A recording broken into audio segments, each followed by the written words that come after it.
I just want to start out by hitting on a couple of issues that I think are pretty important, and then turn it over to you for your questions and comments. This is, I believe, a very difficult and very troubling time in American politics. I have worked as a legislator.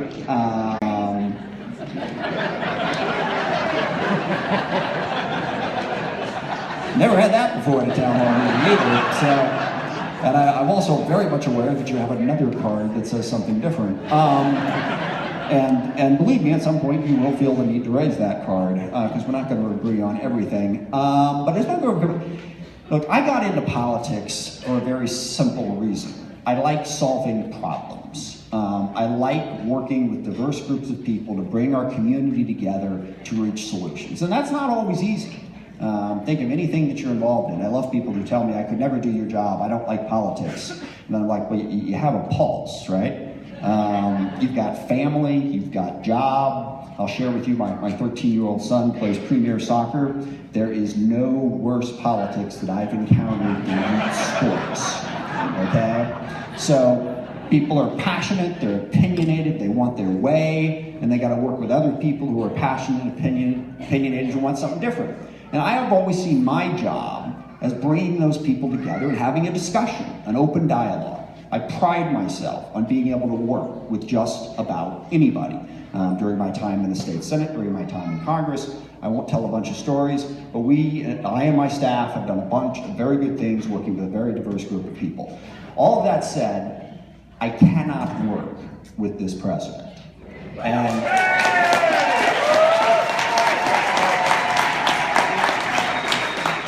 Therefore, for the first time in my career, my job is more about stopping a particular person and a particular branch of government from doing awful things. Now, couple things. Number one, I think it is incredibly troubling, the rise in hate crimes and bigotry in this country, and it is not an accident.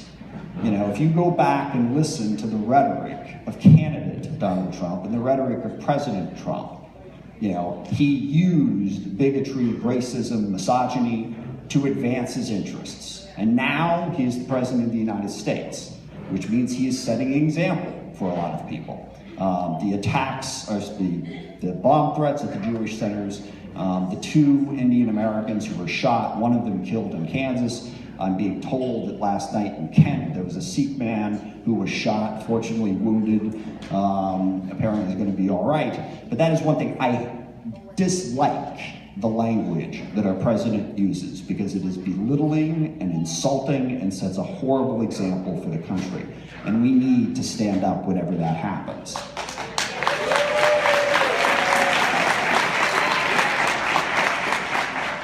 And again, I want to emphasize, this is not just me being partisan. This is me standing up for what I believe in and what I think my district wants me to do. And there are other troubling issues, and then John McCain identified it. When you start saying that the media is the enemy, when you start shutting down certain aspects of the media because you don't like it, that is one of the first steps towards a fascist society. And criticizing the media is fine, but saying that you're only going to talk to certain ones of them, and believe me, I have been on Fox News enough times in the last 20 years and have the battle scars to prove it, that I resent that this president thinks he doesn't have to talk to media that disagree with him. That's part of our job. That's what I do. I go on Fox News. I've been on John Carlson's show. God help me, I've even talked to Dory Monson many times about a variety of different issues, because I think that's my obligation. We need to listen to the media and understand also that the message this president is sending impacts the world. America can set a good example for the world, being still the richest, most powerful country of the world, or we can set a bad one. I read an article about the Cambodian government, in part justifying their efforts to shut down free media because, well, look at what President Trump is doing in America. That's the way we do it. So the example we set has an impact. And yes, I'm also concerned about the Russian influence on our elections. Now, I don't know what happened, but but we need a special prosecutor to find out what happened.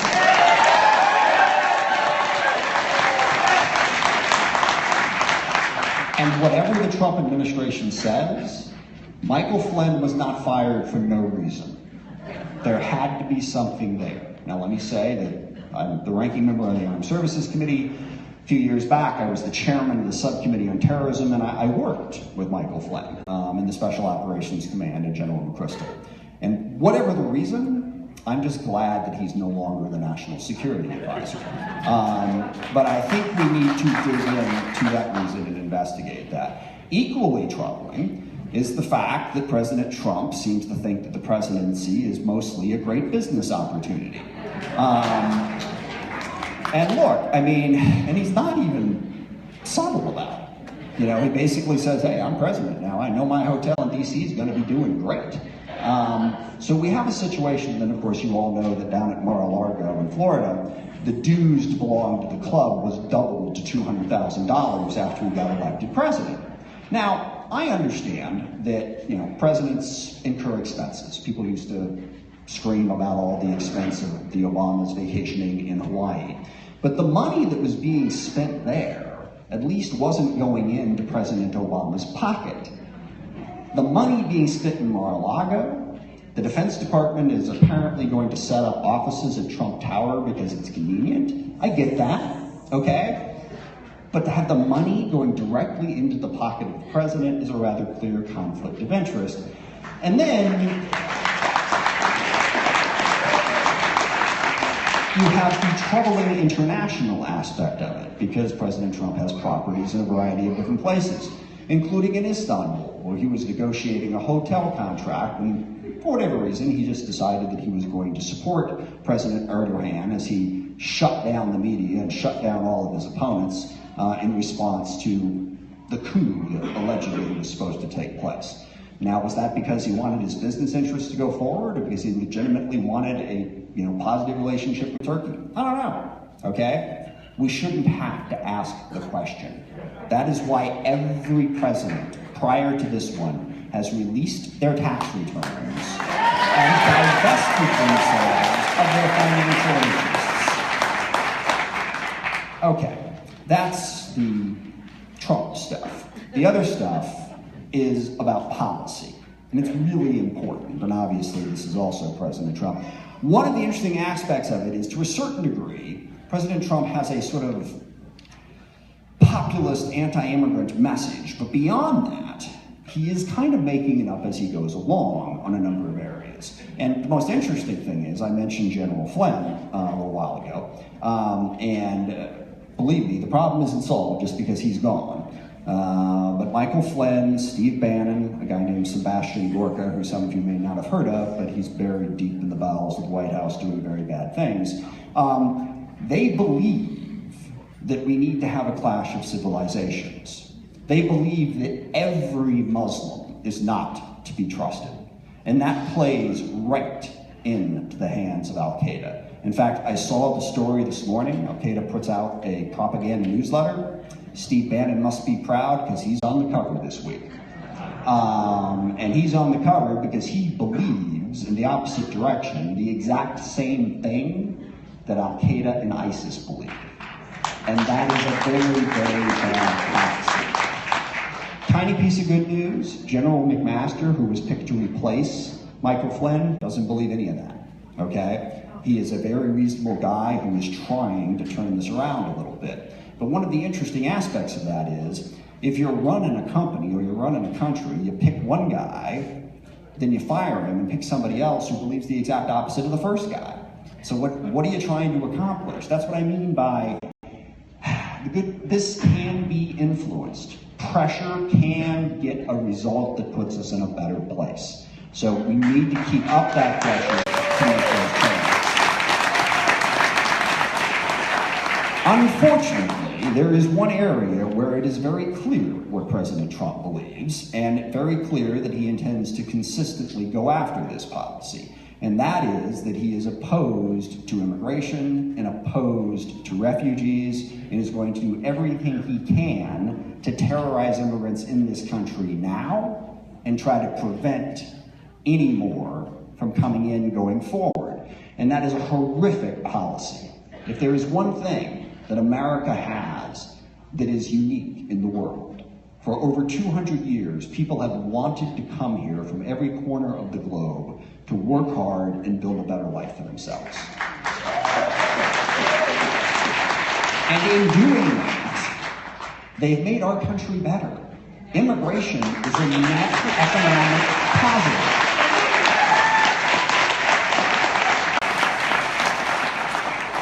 Now, the fact that they're targeting specifically Muslims is also troubling, but it's broader than that.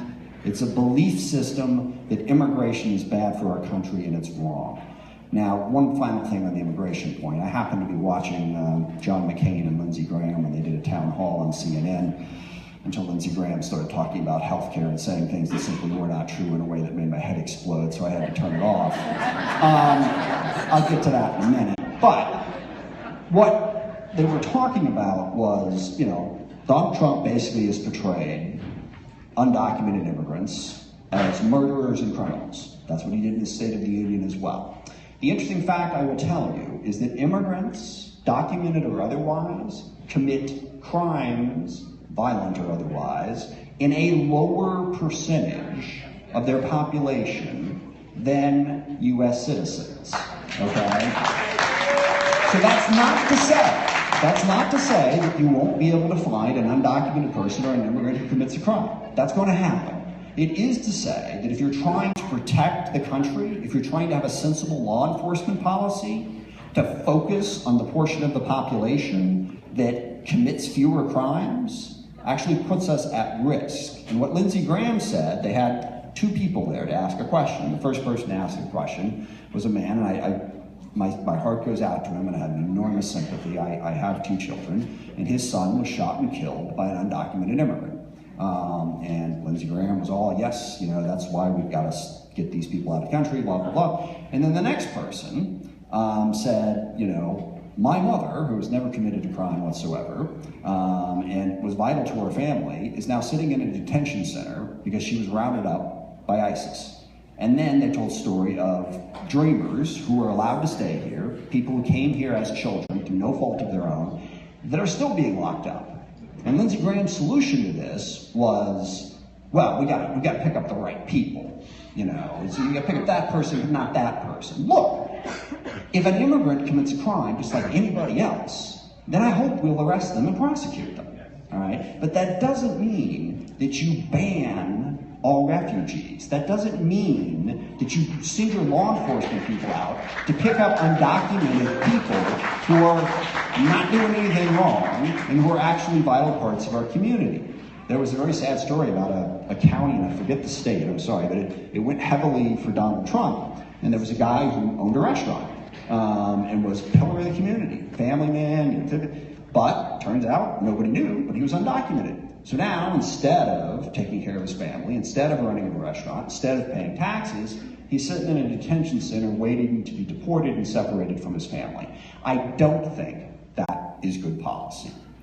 Comprehensive immigration reform, I'm all for it, all right? But it's got to recognize the importance of immigration. That's one big issue that we're going to have to fight over and over and over again. The second thing, of course, is the fact that they want to repeal the Affordable Care Act and take health care insurance away from somewhere in the neighborhood of 30 million people who have it. Now, I will be the first to admit the Affordable Care Act needs to be reformed. There is no way on earth that something as complicated as health care was done perfectly in one massive piece of legislation. We need to reform it. But that's not what they want to do. And I'm sorry, but what President Trump said in his speech before Congress last week was what we all agree with. We would love to have a situation where we'll take away pre-existing condition, we'll take away the lifetime ban, we'll give you absolutely everything, and it'll cost less, all right? I would love if that was possible, but I've worked actually on healthcare policy. And yes, Mr. President, there are some of us who knew just how complicated this was. Okay. Because we worked on it. It does need to be fixed. But the problem is the Republicans for 6 years have simply been the party of no. Now they're trying to write a piece of healthcare legislation. And the good news is I think they're going to have a tough time doing that, because I can tell you from personal experience, when you dive into that, some people aren't going to be happy, because there's no way to do it perfectly. No way. If you have a healthcare system that says, if you're healthy, you don't have to buy in, you are not going to have a sustainable healthcare system. Because as I like to explain to people, insurance only works if there are some people paying more into it than they're getting back. And I don't want to be that person any more than anybody else does. Well, actually, you do, because you're hoping you're paying in it and you'll never need it. But with healthcare, the odds are you will. And since I had 3 hip surgeries in the last 3 years, I've certainly used mine. So the insurance companies aren't terribly happy with me. But we need a greater depth of understanding. Now, what the Republicans have said, and Lindsey Graham said this as well, we want Democrats to work with us. We don't want it to be like last time when they jammed it down our throats. That, by the way, is when I turned off the television. Because Max Baucus had 6 months of hearings on healthcare reform in a desperate effort to get Republicans to agree with him. But they knew that voting for any healthcare policy was going to put you in a bad place, so they took a walk. Now, if the Republicans want to come out and say, all right, let's work together, if we can work together to make healthcare better, I'm happy to have that conversation. I am just highly skeptical. And as you've all read, the bill it was going to be here a month ago, it was going to be here 2 months ago, it was going to be here yesterday, it was going to be here last week. I think it's going to be a little hard for them to make this work. But we need to really work on this and make sure that we fight back and not let them take healthcare away from people. The most important part of it is the Medicaid expansion, the 90-10 match that has really helped people.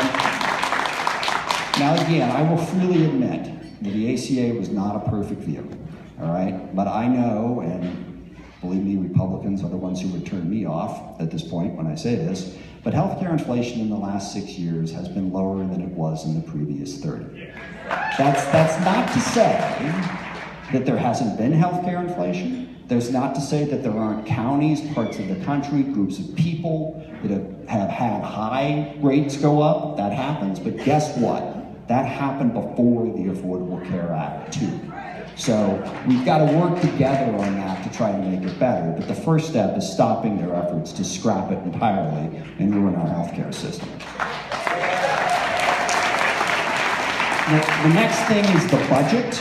And this is a big problem, because what they want to do is they want to massively increase defense spending and gut everything else. Now, as I mentioned, I'm the ranking member on the Armed Services Committee, and I've got nothing against defense spending. I don't think they need anywhere near as much money as they claim to. I don't think that military policy should dominate our foreign policy. And even as the ranking member on the Armed Services Committee, I have voted against defense bills, and I've voted against defense appropriations bills, because I think the domestic side matters as well. And it really incensed me when President Trump mentioned that it was Rare Disease Week back in Washington, D.C. last week. It was, and I met with a wide variety of people. One of the bad things about my job is I learn all the horrible things that can happen to people, unfortunately. But the research funding to try to find cures and treatments is what he wants to cut $54 billion out of to plus up defense spending. I think that is a very misplaced priority. The non-defense discretionary budget, what is that? I mean, that's a non-defense discretionary budget, and everybody goes, The non-defense discretionary budget is transportation and infrastructure, okay? It's education, it's research funding, it's all of the things, the little pieces that the federal government provide, sorry, I keep getting too far away from the microphone, to help build our country. It's also the State Department, it's also foreign aid. And this is why, I like Secretary Mattis. Like I said, there's a few people in there who are sensible, and I'm hoping they stick it out. Secretary Mattis said, if you cut the State Department, if you cut foreign aid, then you better give me 5 more divisions. because that's how many problems we're going to have in the world. We need a balanced foreign policy, not one that relies on the military. And we are going to fight that out this year. The next issue is tax reform. Now, I would love to work with the Republicans on tax reform because I think we need it desperately. We have way too many write-offs, way too many ways for wealthy people and wealthy corporations to not pay taxes. I want that fixed. And again, I did listen to all of President Trump's speech. That wasn't easy, but I wanted to hear what he said, and I wanted to know where he was going. And when he said that corporations in America have the highest tax rate in America, he wasn't actually lying this time. He was just not telling us what we really needed to know. That's the rate. It's 35%. The effective rate, in other words, what they actually pay, is the lowest in the developed world. There are major companies, as you well know, Boeing, GE, who have gone years without paying any federal taxes because of all the write-offs available. So when they do tax reform, I want to make sure they do it right. But I don't have a lot of confidence, and what I'm afraid is they're going to come in with, just like George W. Bush, trillions of dollars in tax cuts, all right, meanwhile saying we got to spend all this money on defense and destroying everything else while running our debt up even higher. Tax reform, at a minimum, has to be revenue neutral. Now, I will say something I'm not sure how popular this is. I think we need to raise taxes. If we have the priorities that we have, we had to pay for them. And this is what drives me crazy on the Armed Services Committee. And I had this running argument primarily with Randy Forbes, member of Congress who lost last year. And he'd always say, we're the Defense Committee, we need to pay attention to our armed services. And I would argue about, look, if you want all this stuff, we got a $20 trillion debt, we got 600, you got to raise taxes to pay for it. You can't keep cutting taxes and saying that you support the troops, all right? We have never before 2001, in the history of this country, gone to war without raising taxes. In 2001, we went to war twice and cut them by trillions of dollars. That's irresponsible for defense, and it's also irresponsible for the other parts of the budget. And I would tell you, 4 or 5 years ago, because one of the interesting things is, like I said, the Republicans have controlled the House for 6 years. They claim they want to do all this stuff. Where's the bill? Okay? They never put a bill on the floor that offered a health care plan. They never put a bill on the floor about tax reform. But 6 years ago, a very good Republican, a gentleman by the name of Dave Camp, who had decided to retire, was the chair of the Ways and Means Committee, he actually did write a bill, God bless him, that was a tax reform bill. And it was revenue neutral. And it was funny because I had this whole string of corporations that would come see me in that time and say, look, we love the tax reform bill. It's great. We need this. We need to supercharge the economy. This is great. There's just this one little part of it that we don't like. The part that affects us? The part that makes us actually have to give up one of our deductions? And I'm just afraid that push come to shove, the Republicans are going to bend to all of that and simply cut taxes. On tax reform, you got to hold their feet to the fire to keep it at least revenue neutral and to take away the write-offs from the people who don't use it.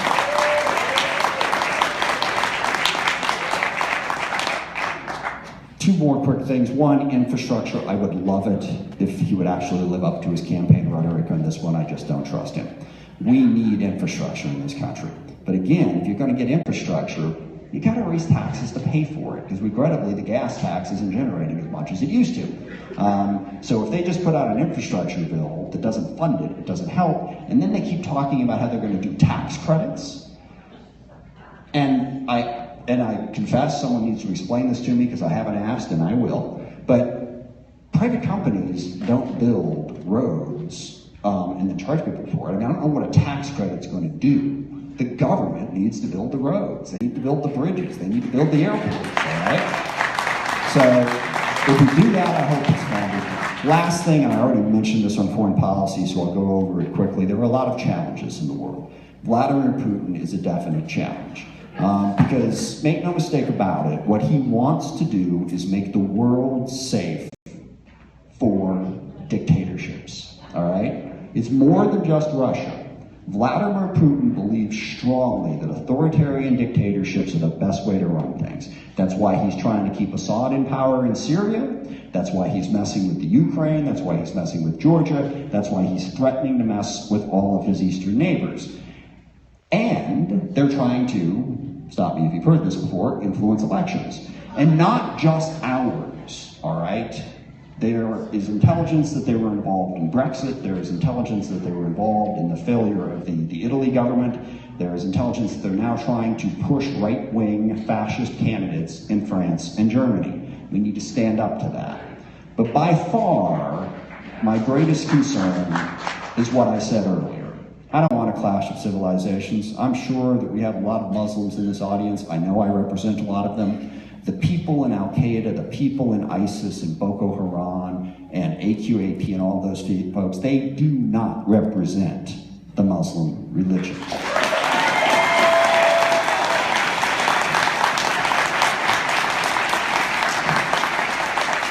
And it is the height of stupidity for the U.S. to give them that claim. We have to make it clear they are not what they say they are. And that's what really has me worried, because, well, two things. One, has me worried, the Steve Bannon's viewpoint that I mentioned earlier, but also I trust what we've learned from Iraq and Afghanistan. I know I have, and I certainly wasn't a genius about this in my first few years in Congress. But sending 100,000 U.S. or Western troops into a Muslim country to try to fix it doesn't work, all right? For a very clear reason. They don't want us to tell them how to run their country. They're different, that's fine. I mean, believe me, there are things about American culture that can be improved upon. My daughter has an unhealthy obsession with watching The Bachelor. Just for one example. If you're wondering, the finale is this Monday night. And unfortunately, I'm in town. So that might be what I'm doing on Monday night. Anyway, the point is we have to respect the differences in cultures. Now, there is no question that there is a lack of governance, there is a lack of economic opportunity in much of the Muslim world. And we need to work on that in a whole bunch of different countries, help them where we can. Because while terrorism has many roots, a lack of opportunity gives any would-be terrorist a ton of people to recruit. And right now, the Muslim world has a massive youth bulge, and they don't have enough jobs. And if anything drives the willingness to go in that direction, that's it. So we've got to look at this problem comprehensively. Okay, thank you for your patience, and those are the issues I will cover. There's a bunch more, obviously. I'm very concerned about what's going on at the Seattle VA. The hiring freeze doesn't help. We're working on a bunch of issues here locally, but I want to get to your questions and comments. So we will do that, and I will take it back.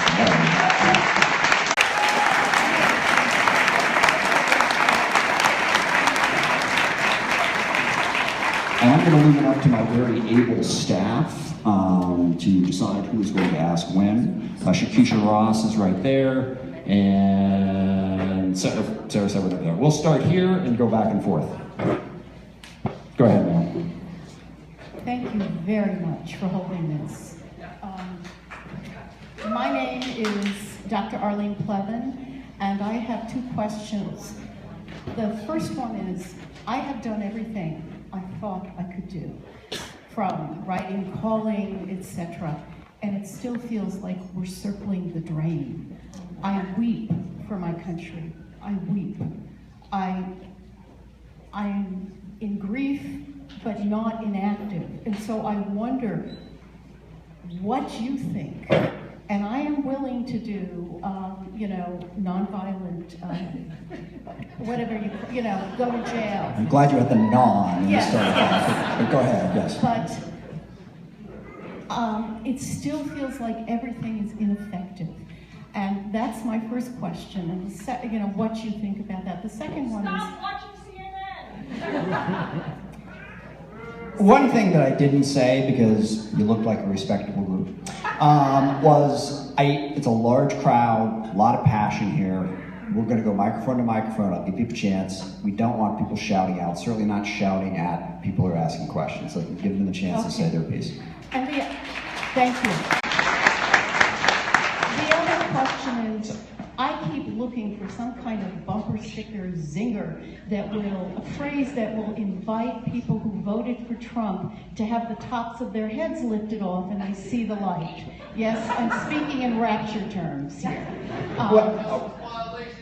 I think I've got it. Those are my two questions, okay. And I thank you again. Well, first of all, and thank you for the second part of that question, because that's really important, something I meant to say in the opening that we need to do. Look, if we're going to get an alternative to what we find so detestable, we need to build a coalition that offers a better idea. It is not enough to just say Republicans are awful. I mean, it doesn't help anything. And second part of that, and I really think this is important, we have to reach out to people who voted for Trump. The presumption that everybody who voted for Trump lost their mind is not correct. There were a lot of people who had good reasons for it. We got to understand what those reasons are, okay? We've got to reach out to them so that we can build a large enough coalition to win elections. The second thing I'll tell you on your first question, and this is hard, and I've got a ton of analogies, so I'll try to keep this quick. But it comes down to politics and public policy is about patience and persistence, okay? It regrettably doesn't happen like this. That's why a lot of people have a hard time with it. You've got to build a movement slowly. Somebody asked me yesterday, oh my gosh, what are we going to do? The Senate is going to be tough to take back because there's 24 Democrats up and 8. You can't lose sight of your goal because of the big picture. And the goal is this, okay? The goal is to organize, door to door, neighborhood to neighborhood, person to person, and put out the positive agenda. And by the way, the positive agenda for us is economic policy that doesn't just help the top 1%. Is economic policy that recognizes that middle out economics is what's going to work. We've got to get more money in the hands of working people. And I'll give you a positive thing. I have worked from SeaTac, and SeaTac was the first city in the nation to raise the minimum wage to $15. I'm very happy about that. But even better than that, I had met with the CEO of Alaska Airlines. I went to Tyee High School, he went to Highline High School. He's from the area, okay? And we talked about the issue. Because my father was a baggage handler, and he made $16 an hour in 1985 with full health care benefits and 6 weeks of vacation. And all of a sudden, those jobs became minimum wage jobs. Just this week, Alaska Airlines got rid of their contract, which was for minimum wage people, and brought back in union baggage handlers. Okay? That is enormously important. Progress can be made. And I'll just tell two very quick stories to illustrate this point. When I ran for the state Senate, I'm sorry, I've got your point, and that's fine. If you want to ask a question or say something else, that's great. But please, it's not really fair to interrupt everything. Be polite. Okay, all right. Everybody, that's fine. I get the point. I disagree, but I get the point. The point is that you have to keep fighting. It's all right. No matter what you believe in, it is possible to achieve things even if it does not look like it. And, I in that first state Senate race in June, they did a poll. I was down 61-12. I didn't give up. I went door to door, and instead of imagining, oh my gosh, I've got to knock on 20,000 doors, how am I going to do that? I just went to the next one. And then you go to the next one, and you just keep going. And whatever your belief system is, organization is simple. Get people who agree with you to write their congressman, to send emails to them, and build an organization. Thank you. Yes, sir. Representative Smith, a couple of facts. I'm a doc. I used to direct the emergency department at the VA. The ACA is going to take out about 25, if the ACA is repealed, we'll lose 25 million. There are 19 million veterans that rely on the VA. We have a hiring freeze now. The other fact is that every July, many doctors leave the VA as they go on to fellowships, etc. I would challenge you to work with both sides of the aisle to declare physicians essential personnel under the hiring freeze, so that come this July, we're not below 50%. We're already 15,000 doctors down by Mr. McDonald. We're going to lose another couple thousand.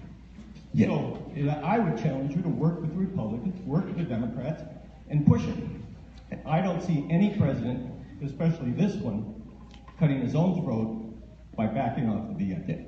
No, I agree with you completely, and I actually am working on that. We have worked to expand some of the exceptions. The problem with this hiring freeze, again, a lot of these executive orders were written up in the middle of the night, and they said, it sounds cool, let's do it. They have been adding exceptions on a daily basis to the hiring freeze, and they have actually accepted medical doctors as people that the VA can hire. But the problem is it's worse than that. At the Seattle VA, they haven't had an actual head in I don't know how long. The guy is still an interim. Now, I've spoken directly to Secretary Shulkin. Now, this was before he was the secretary. This was when he was the deputy. They're actually sending a team out, what they call a tiger team, to the VA to assess the situation. But they don't have a human resources director. They've got a temporary person. You can't hire people if you don't have a human resources director. So if we're going to provide the care for our veterans that we need, there's a lot that needs to be done, but you gotta actually staff the VA. If you can get in there, they provide great care. But right now, there's not enough people there. So we're doing exactly what you suggested, and I appreciate that. And on a personal note, if the Bachelor gets too bad on Monday night, I'll be at the Roanoke during that time. Sounds fair, yes. It's not past genital mutilation. That's not compared. Wait your turn or get out. Guys, don't respond. Don't respond. Go ahead, ma'am. Go ahead, ma'am. Guys, don't respond. My name is Graciela Lang. I'm a retired Army Nurse Corps officer, Major United States Army. I have 3 of my siblings served in Vietnam. I went in during Vietnam era. And my concern is, as a disabled veteran, I'm really concerned what the doctor mentioned regarding the care at the VA. Right now, we're extending choice. We're outsourcing our care in the community. I'm a breast cancer survivor. My primary care doctor at the VA has no idea what's going on with my breast cancer treatment. It's really not a good thing. The other thing I'm going to say is nobody provides VA care to our veterans like the VA healthcare workers. Nobody provides spinal cord care or mental health care like the VA healthcare worker. And most importantly, Swedish is wonderful, group health is wonderful, but nobody understands the veteran experience. They don't know what it's like to be deployed. They don't understand combat. They don't understand a military sexual trauma. So I really ask that we do not privatize the VA, that we work very hard to keep our veteran care. Thank you. Thank you. I don't have one of those little green signs with me, but I agree completely. Thank you. Yes. Hi, I'm Cheryl Kelso with the American Federation of Government Employees. Good to see you. North Thurston High School graduate. As a Northwesterner, I'm very, very concerned with the gutting of the EPA. I love peach town. Another way, we have to do something about that. Yeah. Let me just say, I mean, and I've worked, and one of the things, and the woman holding the microphone for you there has done as much of this as anyone in my office.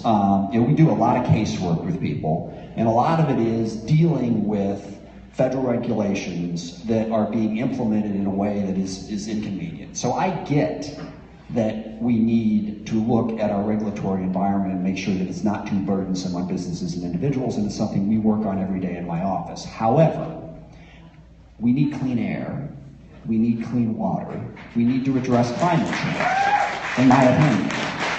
And so the problem here is I don't think that the Republican Congress is going to pass legislation. I just worry a great deal that the EPA under their new director is not going to enforce it. So again, on this, I would urge massive pressure, okay? We have got to make it clear that clean air, clean water, addressing climate change are things that we need to do. And look, I know that we're not going to get rid of fossil fuels tomorrow, and I wouldn't support that, but we are making enormous progress on renewables. I would hate to see us lose that progress by going back to a drill every simplest square inch of the country. So I'm very worried about that, and I think we have to keep the pressure up on the EPA to enforce the laws that are passed. Thank you, Chair. I appreciate it. Yes, ma'am.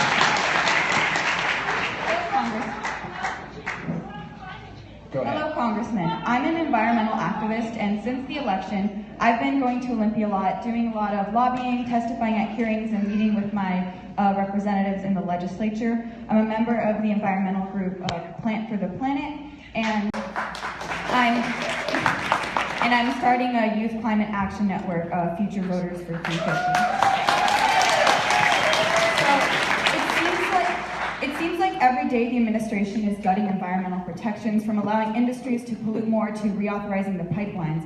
And even though at 15 I still can't vote and therefore hold no political power, me and my entire generation are going to be paying the real price for all of this, even though we had no say in this and we didn't ask for it.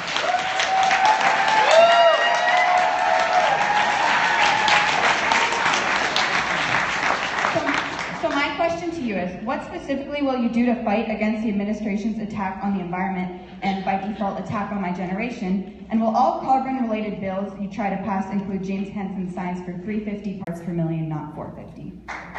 Yes, no, I completely agree with everything you said. I think the same answer that I gave the previous woman. I think this is an issue we really have to push back hard on, and the generational issue that you made could not be more true. I mean, our job, I think, is to leave the planet better than we found it. And if we don't protect the environment, we're not doing that. And look, I understand the disagreements about climate change and all of that, and it's a complicated scientific argument, but I like to boil it down simply. That is, pulling fossil fuels up from below the ground and burning them is bad for life. And if you don't believe that, try spending a week in Beijing, okay?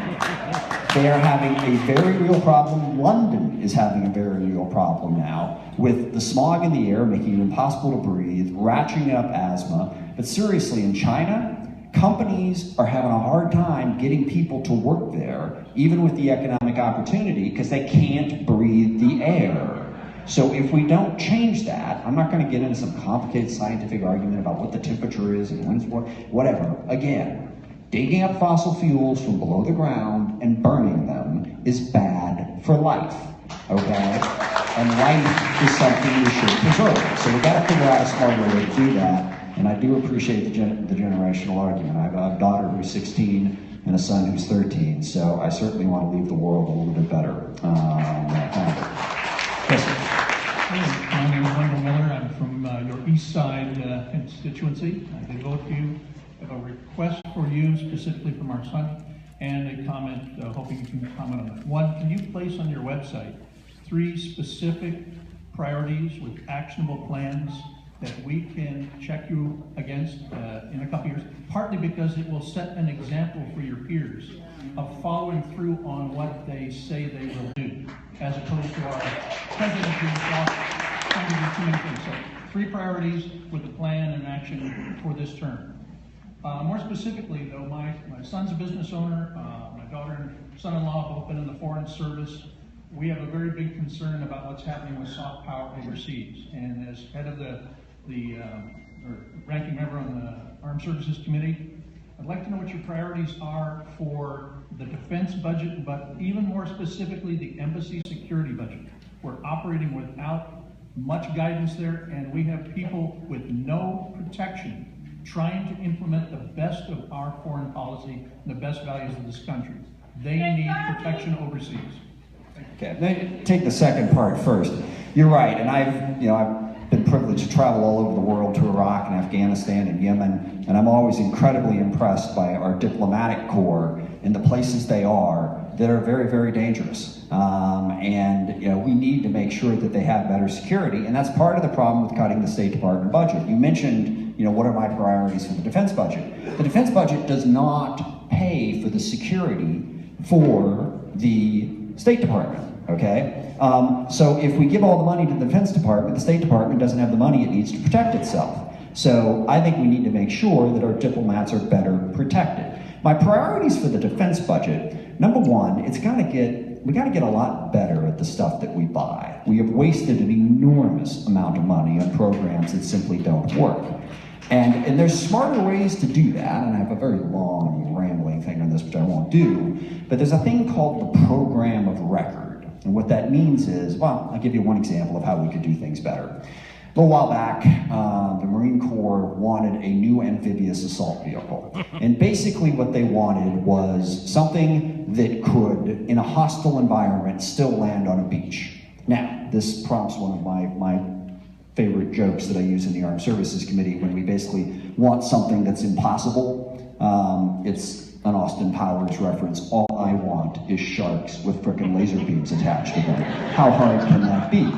And what that means in this case is you're not going to get an amphibious assault vehicle that can land on a beach in a hostile environment because missiles are a hell of a lot better than they were when we stormed Incheon. It ain't happening again, all right? But they spent $8 billion finding out that, the way you got to build it to make it to be able to resist a missile means it'll sink, or it's not sure, it doesn't work. That was bad. Worse, to my mind, was once they scrapped that program after wasting $8 billion, they said, well, we need a new amphibious vehicle even in permissive environments, and they do. The ones they've had are getting old. And it turns out that there already are companies that build that type of vehicle. 4 of them, as a matter of fact, and they sell them to Canada and a whole bunch of other places. So the Marine Corps went out and tested them.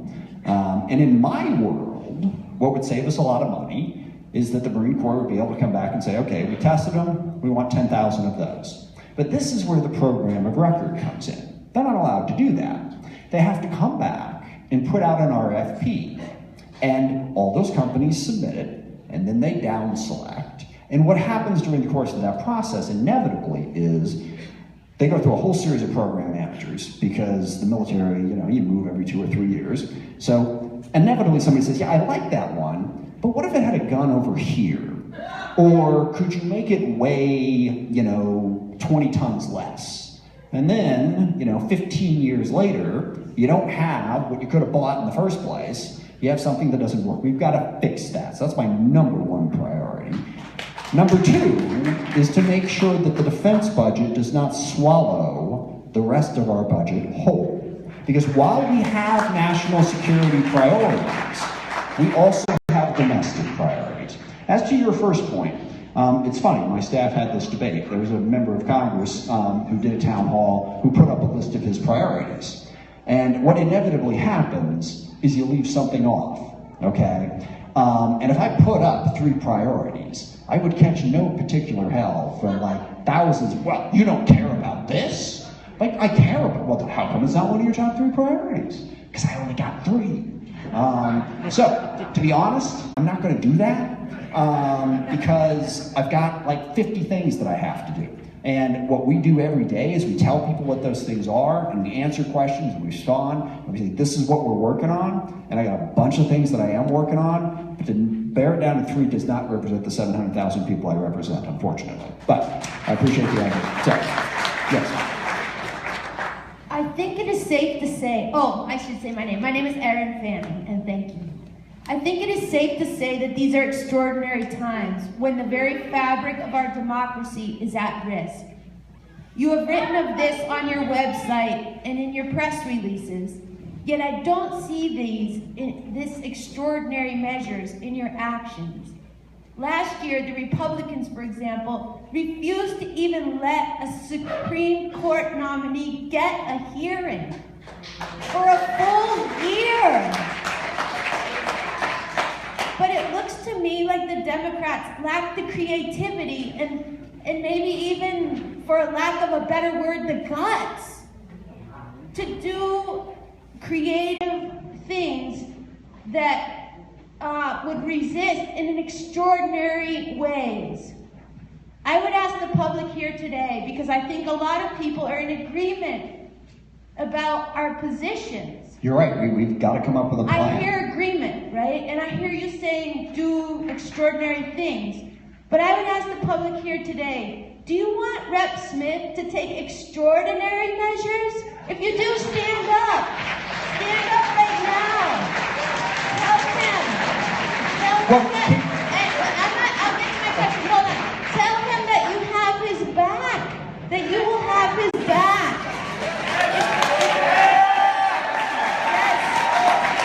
We want extraordinary measures, and I want to know, what extraordinary measures are you willing to take if we have your back? Let me just say two things about that. First of all, I am definitely willing to be very, very aggressive about it, and I'll tell you the one extraordinary measure that I took. I mentioned that I knew. I'm sorry, if this goes on, we're going to have to get the police to remove this person. So the staff as I mentioned, I knew Michael Flynn before other people knew him. So the second he was even considered for National Security Advisor, I very aggressively went after him. In fact, the quote that I had that wound up in the media was, "Michael Flynn is unhinged from reality. He is not qualified to be a security guard at the mall, much less the National Security Advisor." So I am not the least bit afraid to go after people. I'll tell you something though. I also tactically and strategically, I'm a very good politician, all right? I got elected to the state senate when I was 25, the United States Congress when I was 31, and like I said, my father was I didn't come from money, I didn't come from family, I worked very, very hard and had a lot of good support. And what I know is that sometimes taking extraordinary measures undermines what you're trying to do. And this is one of the things that the Republicans do to us, okay? Is they say, like, if you looked at the tweets that Donald Trump put out this morning, they make you crazy, okay? And you just, I mentioned my 1990 campaign. In 1994, I was up for re-election in a very hostile environment, and a guy ran against me who was sort of a poor man's Donald Trump. I later became friends with him, may he rest in peace, he was a nice guy. But he was, I mean, literally, he used to come up to me at debates before, shake my hand and say, "I'm gonna beat you, son." That's what he would say to me. And I was like, ugh. So, how's the vote? But I lost debates to him, okay?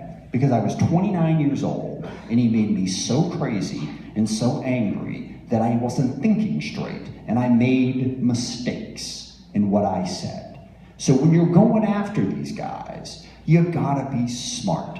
They got all these shiny objects that they want us to go after. And actually, Danny Westneat wrote a very good column about comparing Trump to Berlusconi in Italy, and how his opponents, you know, they went after him for the corruption, they went after him for everything, and he just kept winning. But finally, they went after him for his policies and made the case that what he was doing was bad for Italy. That's what we have to do with Trump, is go after his policies, okay? And this is what I have done consistently. His hiring freeze is hurting veterans, okay? And I know this is gonna set off a lot of comments from the middle of the room, but I'm gonna say it anyway. His policy on deportation is destroying families and upsetting communities, and even Trump supporters are seeing this and being alarmed by it. So what I want, you can call them extraordinary measures, whatever, I want a plan that is going to work. And that is what I am working on, is trying to pull the community together so we have a strong enough group of people to win elections, okay? Because that's the only way to do it. And I'll give you one big example of what we need to do. Redistricting is coming up again. We got crushed in 2010. And that meant that in 2012, when all the states were doing redistricting, the Republicans were able to just stick it to us. Pennsylvania has 18 members of Congress. If you take the aggregate congressional vote, Democrats have won every year since 2012. but there are 13 Republicans and 5 Democrats. That's because of gerrymandering. We are now building an organization that is trying to elect state legislators. They won a big race in Delaware, they won a couple in Connecticut. That is how you do it. Now believe me, I am an incredibly willful human being, okay? I will not quit. Down 61-12 in June, I didn't quit. So I am happy to take whatever measure is necessary, but I'm not going to simply stand up and shout at the moon because it looks like I'm trying, okay? I'm going to do the best thing to make sure that we win and start turning around the policies. Yes.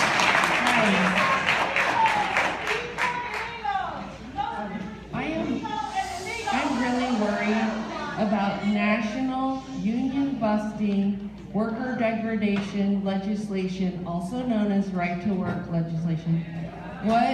Do people agree with me? What would you do and what can we do to combat this or even maybe preemptively fight this? Yeah. I mentioned the EPA, the same problems with the Department of Labor. And this is an interesting thing. And one of Donald Trump's tweets this morning was crying about how the Democrats aren't letting him get his cabinet people in place. He only has two cabinet people left who have not been put in place, which is exactly where President Obama was at 8 years. I'll get to your question, it just made me think of this. The two that he has, the agriculture and the new labor guy, he hasn't sent the paperwork to the Senate.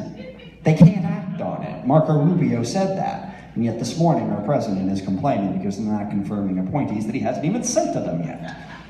That point aside, the Department of Labor is the other area that is really concerning. Will they stand up for unions? I highly doubt it, okay? So I think we really need, just like in a lot of times local initiatives can push policies to protect workers. We've done it in SeaTac, we've done it in Seattle, we've done it elsewhere, we have to do that. But we also have to make sure that we stand up for workers and protest when they deny them the rights they should have. I think this has to be a central focus of what we're doing. And let me tell you something, I mentioned earlier what we need to do to really have an economy that doesn't just reward the top 1%. Nothing, in my opinion, is more important to doing that than having strong unions, okay? I know there's people who say, oh, unions had their day and whatever. I wouldn't be standing here if it wasn't for unions, because that's what paid my father and paid the salary for my family. And like I said, he was a ramp serviceman, all right? And it wasn't some high-tech job, and I'm all for science, technology, engineering, math, but we're not gonna all be engineers, okay? And workers need to be paid more. And that is the case that we need to stand up and make. And if this Department of Labor gets in the way of that, we gotta protest. And that's why I'm perfectly willing to go to make sure that they can't do this and nobody sees, all right? Because like I said, with the pressure that we brought to bear in SeaTac, and in SeaTac, they said, oh my gosh, if you do this, businesses will shut down, jobs will be lost, the world will fall apart, dogs and cats living together. That's a Ghostbusters reference. But anyway, but you know what happened? It worked just fine. The airport is growing. A local inn and hotel that said that they would be driven out of business has expanded in SeaTac, because when workers have money, they buy stuff, all right? When billionaires have money, they park it in the Bahamas. There we go. The Cayman Islands. And I saw the firm, I should know this. We gotta get the money in the hands of the workers, and that's the argument that we gotta make. And that, again, taxes are really important on this too. When that tax reform bill shows up, don't let them give the money to the top 1% and tell us that it's going to trickle down to the rest of us. Because it's not. So, I'm with you. And it would help a great deal if we won back the presidency in 4 years. But in the meantime, we've got to hold them accountable. Yes? Thanks for coming. So, about Russia, what is our viable path to a special prosecutor? A viable path to a special prosecutor, and I think we took a huge step forward on that, when Senator Sessions recused himself, because if there wasn't a problem, why did he do that?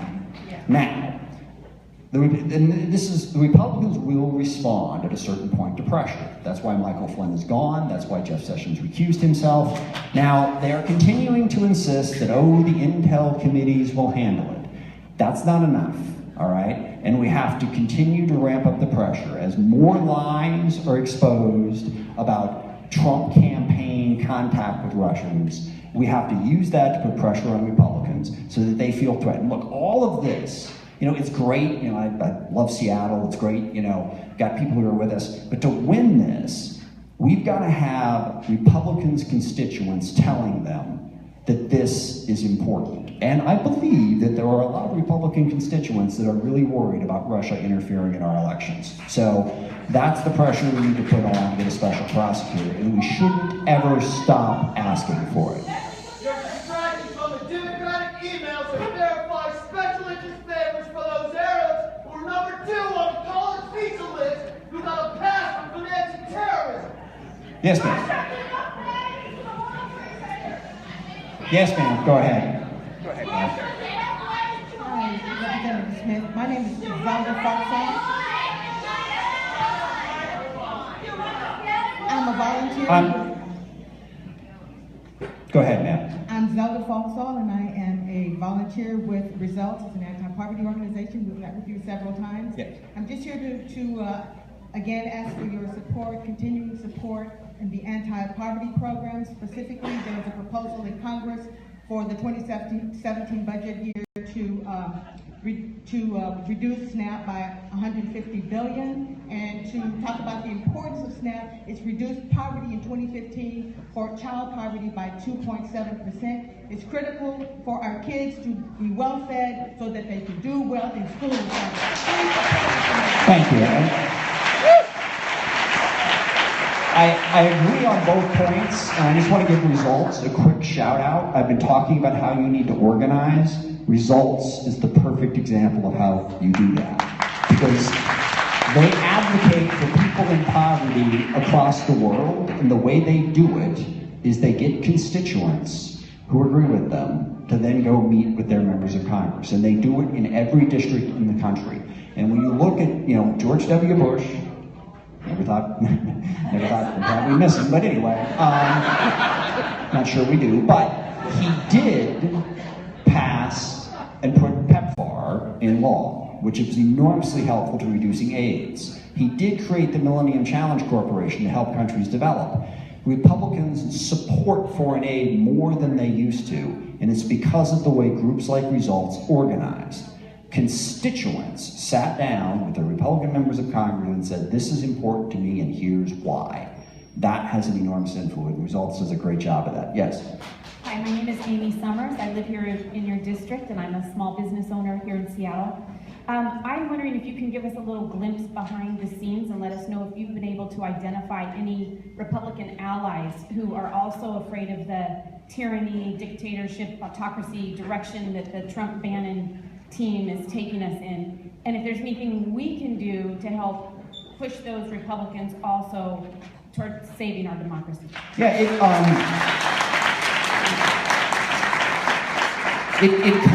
comes and goes, but certainly, and I know I was critical of some things that Senator Graham said earlier, but Senator Graham and Senator McCain, it was Senator McCain who spoke out most forcefully about Trump suppressing the media. So McCain and Graham, I think, are the two people who can best lead Republicans towards a more sane place. In the House, it's been really quiet. But what I would say to you is the answer to your question is every single one of them. You have to put pressure everywhere. You have to actually have a national movement. I think this is a mistake the Democratic Party has made. We say, oh, that's a conservative area.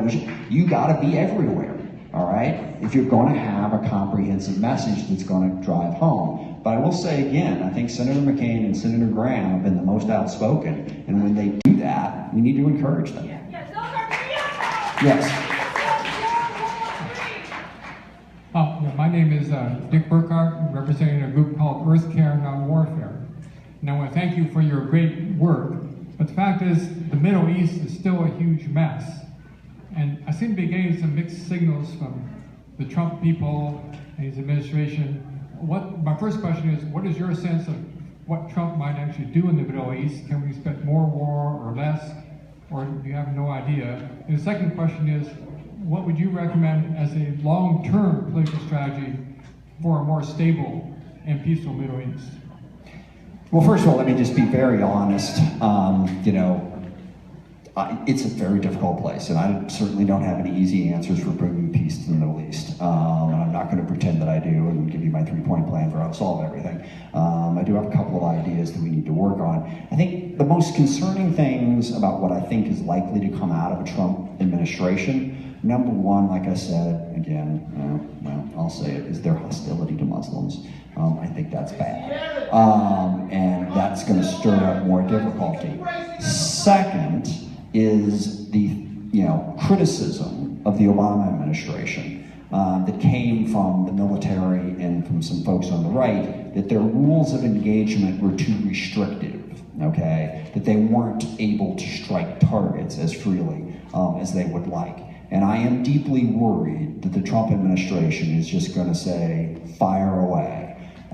There is a reason that those things should go up the chain of command, and you should be very careful about it. If we are authorizing strikes that wind up killing civilians, then we are simply harming our overall effort, which is my ultimate answer. The Middle East is a very difficult situation. But number one, I think we need to strengthen our diplomatic corps. That's the other problem that I see with where the budget is going under the Trump administration. And economics. Saudi, my foreign policy staffer just got back from a week in Saudi Arabia, and they have a lot of work to do. I knew I was going to get in trouble on that, but because they have not opened up the freedoms that are necessary, and I think we need to keep that pressure up to make sure that jobs are available for the people in the Middle East. And again, we also need to have a much lighter footprint. I'll say one other thing that we haven't brought up, and this is no doubt going to get a few shouts. The JCPOA, the treaty with Iran on nuclear weapons, is really important that we keep it in place.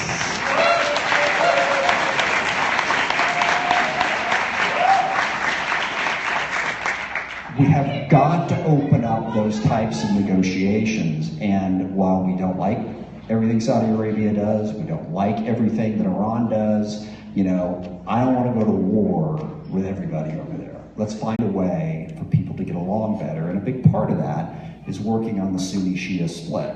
Last thing I'll say, which will get me in trouble, but Israel obviously is in the middle of this, and I believe that the United States should continue to support Israel.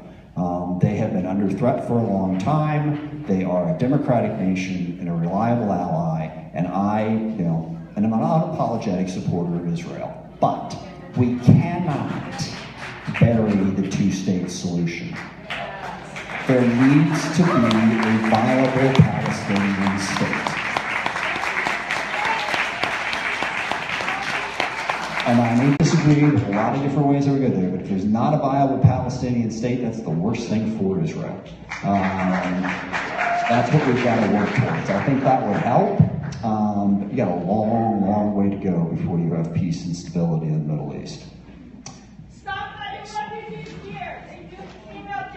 Hi, I'm Antoinette, and my question is what is your pushback against Jeff Sessions in him wanting to enforce federal rules against marijuana and leading it as a Schedule I drug?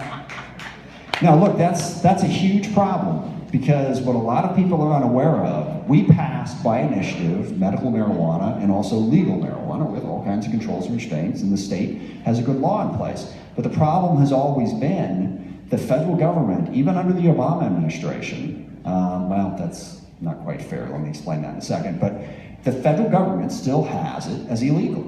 And if the Department of Justice wants to enforce the law, they can show up and arrest people selling marijuana in the state. Now, in the Obama administration, we were able to get the Justice Department to say, we will respect states' rights on this and stand down. And that was very important. Look, the only solution to this, and what I support and what I've really worked on, but we haven't been able to get Republican support, is to pass a law that says where marijuana is concerned, state laws control. And the states can then do what they want and get it off of the federal government. And we need to do that. Now that we have Jeff Sessions as the Attorney General, I am deeply concerned that they are going to come in here and California and a whole lot of the other states and start busting up the legal marijuana centers that have been set up. I think that is a legitimate concern. Now in fact, and I know I write a lot of letters, believe it or not, they actually have impact occasionally, but we're writing a letter, to the AG to talk to say, look, this is what we have in our state. We should respect the state law, but it's something we're worrying about because we're still not sure where this administration is going to go. Yes.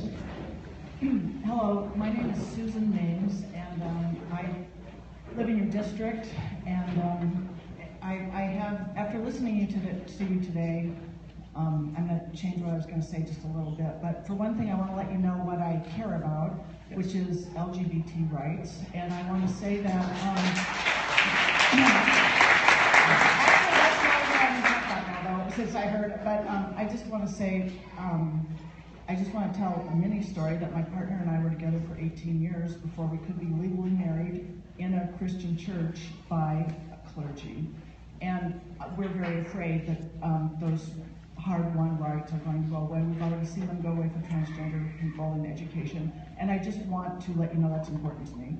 But listening to this discussion, especially about the ACA, I thought what I have thought many times, and that is, and let me first say that I was, although I'm a card-carrying Democrat, I was no fan of the ACA. I'm very fortunate to be employed by someone who gave me gold-plated employment insurance for free, and it now costs me quite a bit. But over the 8 years that we've been under it, I can see the benefits it does for other people. And honest to God, I hope it doesn't go away now and I miss it. But I think that what could stop a lot of harmful policy, and I hate to say this to someone who I begin to respect. I've always voted for you. I'm Democrat, but I've never heard you say anything before. But anyway, You could have gone your whole life without that. It would have been just fine. I think that if Congress would make itself subject to the laws it passes for the citizens, that would solve a lot of problems. And case in point, I believe that people who are elected to federal office have lifetime health care, have lifetime pensions.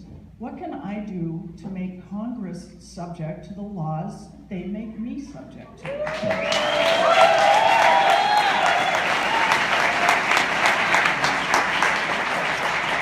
Well, we are actually subject to the laws everyone else is. The two things you mentioned, pension and healthcare, not entirely accurate. I'll correct that in just a second. But as you mentioned, you had an employer that had gold-plated healthcare, okay? The federal government. I have the same healthcare coverage. Well, actually, I don't have the same healthcare coverage as all federal employees. I'll get into that in a second. But we are subject to a lot more laws than people realize. And let's talk about healthcare. This is also when Lindsey Graham made my head explode. When he said that, Congress was specifically excluded from the Affordable Care Act, okay? When in fact, we were specifically included. What it said in the Affordable Care Act and what I had to do, I'm a federal employee. I do not have access to the federal employees health benefit plan anymore because the law said members and their staff would have to buy from the exchange. This was something the Republicans put in there to just sort of stick it to us. Oh, you think this is so great? Why don't you give it a try? Well, I have for the last 7 years. And we actually buy from a Care First Blue Cross Blue Shield. We all have to buy it out of this Washington, D.C. healthcare. And I pay somewhere around $700 a month for my healthcare coverage. Most people don't know that. And it's not bad. Like I said, I've had 3 hip surgeries and, I've got, I think, a $4,000 deductible. There are a lot of companies, and certainly state employees, and other government employees have a lot better health care than I do. And I'm not complaining. I mean, health care is fine. But people get this idea that members of Congress are, well, no, that's what we do. As far as the pension is concerned, you got to be there 6 years to vest. And now I am fortunate, and I'm not planning on this, but if you serve 20 years and are the age of 50, you can retire and get full pension. And my pension is 1.7% a year. So if I were to drop the microphone, walk out of here, I would get roughly 1/3 of my salary as a pension after 20 years of service. And that's good. I'm not going to argue with that. But again, that's because that's who our employer is, and that was the law. And I want to say one other thing that has always troubled me, and I've seen this, bashing on Congress and bashing on government is the easiest way for a challenger to win an election, okay? But the problem, and what has always troubled me, is as a Democrat and as a progressive, by and large, we're the ones who believe that the government can help. Now, there's a range on that, obviously. There are some people that want the government involved a lot more than others, but as a Democrat, I believe that the public sector and the private sector need to work together to provide a level of economic opportunity. You know, I grew up and I went to public schools. That's paid for by the taxpayers, great. I went to the University of Washington for law school.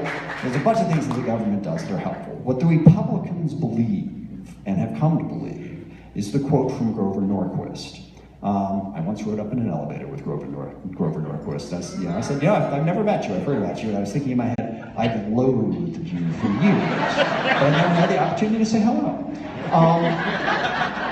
He said he doesn't want to eliminate the federal government. He just wants to shrink it down to a size where he can drown it in a bathtub, okay? And you read the rhetoric. Rush Limbaugh, the federal government has never done anything right, okay? Not the GI Bill, not the interstate highway system, not public education, not Medicare, not Social Security. I could go on, okay? So every time we as Democrats bash on the government and bash on Congress, it is to the benefit of the people who elected Donald Trump. This is one of the things that drives me crazy. Even when it's a Republican, even when it's Tom DeLay and all the stuff that he did, it's a scandal. To a certain degree, it benefits the Republican Party. And our biggest challenge, and the woman who asked what do we need to do to organize should pay attention to this piece, millennials, okay? Big challenge in many different ways. But they are the key to the future. They are not, they don't like Republicans for a lot of different reasons, but they're also not that fond of big government, all right? They get a certain libertarian bent there. How do we persuade them that government can work? Not all the time, not everywhere, not in everybody's face, as I mentioned on some of the overregulations and all of that. But if we can't persuade a majority of people that the government can work, programs like Social Security and Medicare and all that are at risk. So these people keep sending me emails that say, hey, I saw on the internet that you get $1 million pension if you retire after 1 year. And I still get that 20 years after it first came out. It ain't true, okay? We get okay pension, we get okay health care, but, it's really more balanced than people realize. In the bad old days, there used to be a ton of perks. I mean, they used to be able to give money for everything. And I'm sorry, I've gone on too long. I promised to go past the 11:30 cutoff just because of this answer, if no other reason. But Warren Magnuson, who I greatly admire, who I think was one of the best senators we had, and certainly did a great deal for this state, when he came to Congress as a House member in the 1930s, while he was serving in the House, he was also being paid as a lobbyist by, among others, Northwest Airlines, okay? And it was perfectly legal, all right? We've come a long way. Congress can't do a lot of that crap anymore. We're not giving gifts, there's a gift ban, stuff. So we've done a lot, and I'm all for doing more and having ethics and reform, but to the extent that we give into that, it's all of them, that's exactly what the Republicans want. We've got to believe in government at least a little bit.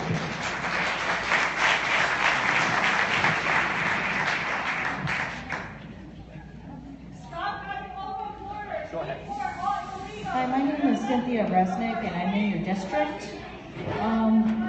Welcome. Hello, thank you. I'm voicing my concern about the recent trend in the degradation of animal welfare laws, specifically the removal of the reports from the USDA website, which is limiting inaccessibility by advocacy groups, and HJ Resolution 69, which lifts the ban of cruel hunting practices at a wildlife refuge in Alaska.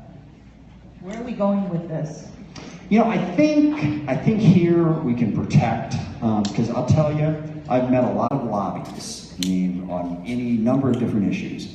As I mentioned, Results is one of the best organized. The other group that I would use as a great example are animal welfare and animal rights lobbyists. Really good, really organized, and I think if the letter writing campaigns start, you will see that whatever appetite the Trump administration or the Republican Congress has for rolling back some of these protections, aggressive lobbying can stop it. You're right to be concerned, but I actually think this is one battle we can win if we focus on it. And I'll certainly look into that particular piece of legislation. If you could leave your information, we'll see if it's going anywhere. Or if it was just, most bills that are introduced in Congress don't go anywhere, and I hope this falls into that category, but we will check it out. Thanks.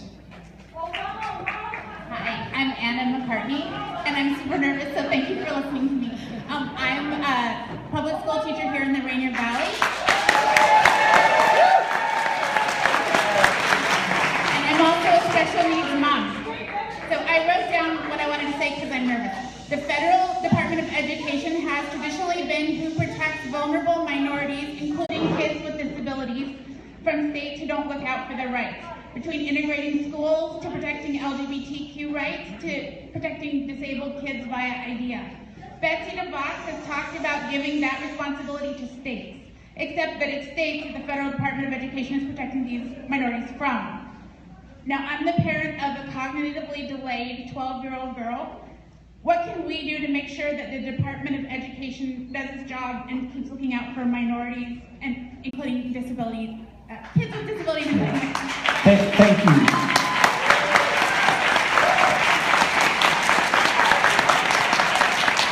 Thank you very much for raising that issue, and it's one that I should have mentioned at the outset, and again, it's why I'm not going to put up just 3 priorities. Because Betsy DeVos at the Department of Education is, gosh, I'd have to sit down and rank the cabinet posts that I'm most concerned about, but she would definitely be in the top 2 or 3, because she does not believe in public education, number 1, and public education is the backbone of this country, in my opinion. And let me just say, I had this argument in the Armed Services Committee at 1 o'clock in the morning during our markup one time, because believe it or not, this issue came up in the Armed Services Committee, and the Republicans were all saying, but private schools do better, and here are the statistics, everything else. And I said, a couple things. Number 1, what our public schools do is they try to educate everybody, okay? And the teachers, they do an amazing job, and talk about people who don't want my job. Gosh, teachers, every day I look at them and thank you, all right? Because there's no way I would want to do that. So we've got to fight back against this idea of taking money out of public schools should have had a better education, I can't come up with the word, degrade the public schools, okay, and actually, support them. But then there's the second issue, and there's this whole, the federal government's got no business being involved in our schools. We should get rid of the Department of Education, which the Newt Gingrich-led Congress actually voted for. 3 big things the federal government did. First of all, the federal government provides roughly 7% on average of a school district's budget. But before the federal government got involved, African Americans were discriminated against horribly in education. That was one, Brown versus the Board of Education. That was one big reason they got involved. And as much as No Child Left Behind became a real big problem, there's one aspect of No Child Left Behind that's great. It says, if you're a school and you're doing great with 90% of your students, but not with 10%, and that 10% just happens to be children of color, then you got a problem. And we're going to try to work with you to fix it. Now, it was stupid to say that the way we're going to fix it is we're going to take your money away. and we're going to label you as failing so nobody wants to get within 100 miles of you. And we finally fixed that, all right? But that's number one, the discrimination against minorities. And you're right, it was the states that were doing it, and it took the federal government to change it. It also took the federal government to make sure that students with disabilities had a fair access to education.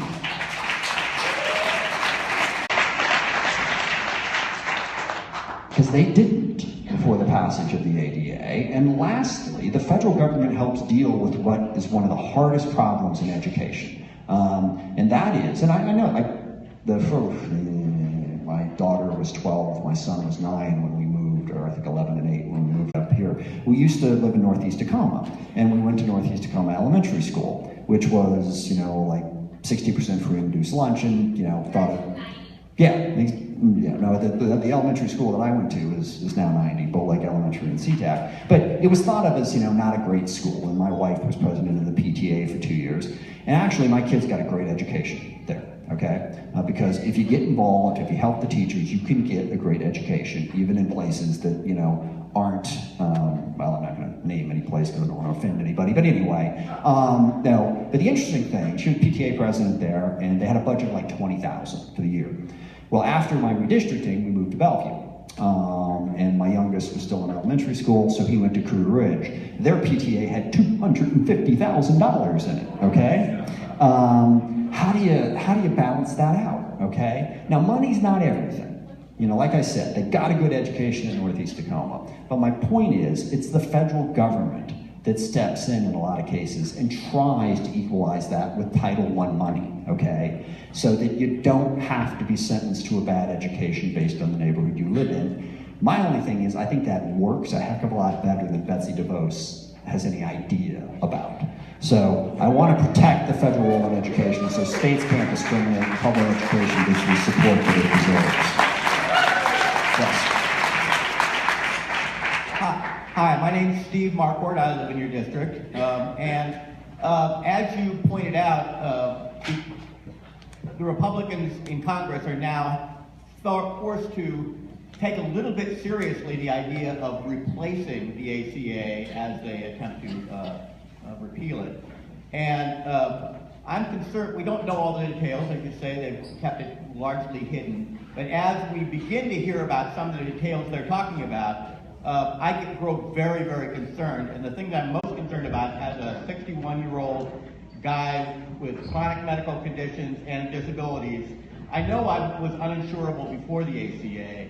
I'm deeply concerned that I will be uninsurable under the replacement plan. When I hear words like risk pools, that freaks me out, because risk pools was basically a way to make sure people with disabilities, people with chronic conditions could not get insurance. So who are you working with, and how are you working to keep pre-existing conditions covered under whatever they come up with? Two quick things about that. First of all, we are, I'm sending out statements working with all the people on the Ways and Means Committee and trying to communicate the importance of what you just said. Because this was one of the things that people really didn't grasp, and I mentioned it earlier. But, if you're healthy, and there's a lot of ways for insurance companies to cherry pick healthy people. There's this big thing, we ought to be able to buy insurance across state lines, because you really can't, you have to buy within the state. But part of the reason for that is to make sure that there is regulation of them so that they don't cherry pick who they insure. And obviously there's ways to do it, deny people with pre-existing conditions, but you can also insure businesses that tend to employ younger people, not insure businesses that employ older people.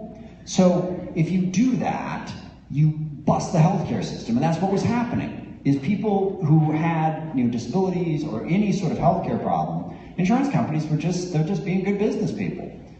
That's why we need regulations to make sure that everybody gets in the pool. And the thing that I always want to emphasize with people is, you may think that you're healthy, and believe me, I can speak with considerable authority on this point.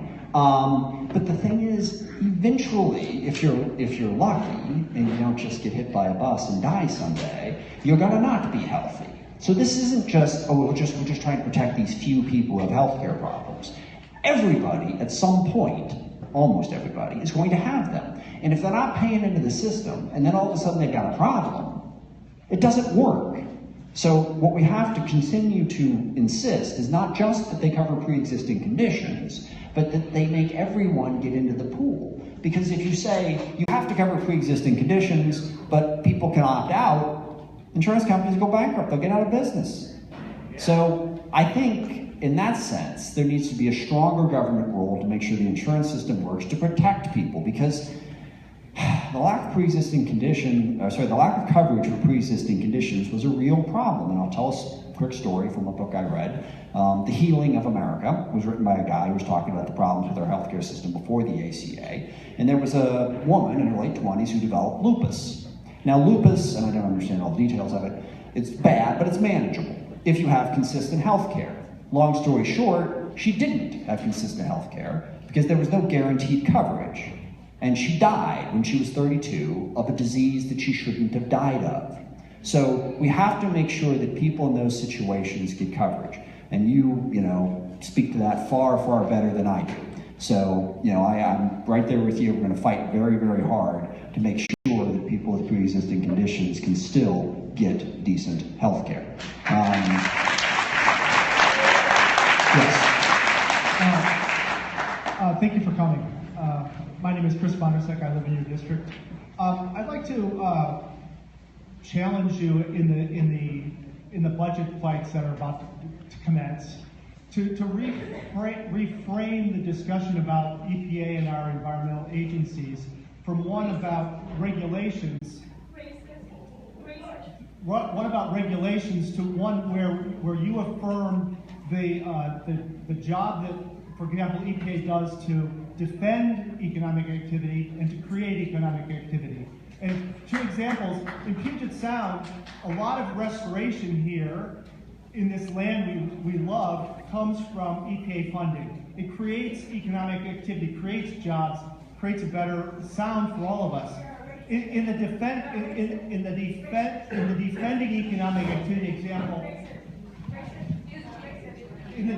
economic activity example, EPA did brilliant work defending the Bristol Bay fishery from the Pebble Mine. And those are two examples where I'd like you to reframe the discussion away from regulation and more about economic creativity and defending economic activity. Let me just say, you just gave a much better answer to the question than I did. So in the future, I will steal that and try to give attribution if I can. That's the best way to put it. Thank you, Congressman Smith, for being here live in person, not excusing and using technology or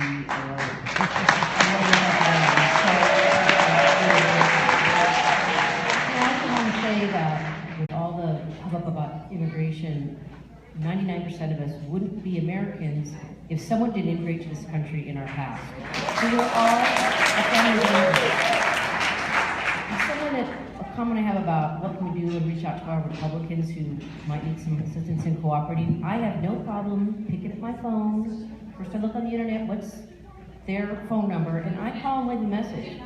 And I tell them that I'm dissatisfied or even that I'm happy and appreciate that they did something, because on the phone, they don't ask for your address and all that. I don't have to verify that I'm a constituent. I just say, I'm unhappy you're doing this. It's not right for the American people or your constituents in the end. So call across the country. You can do it. A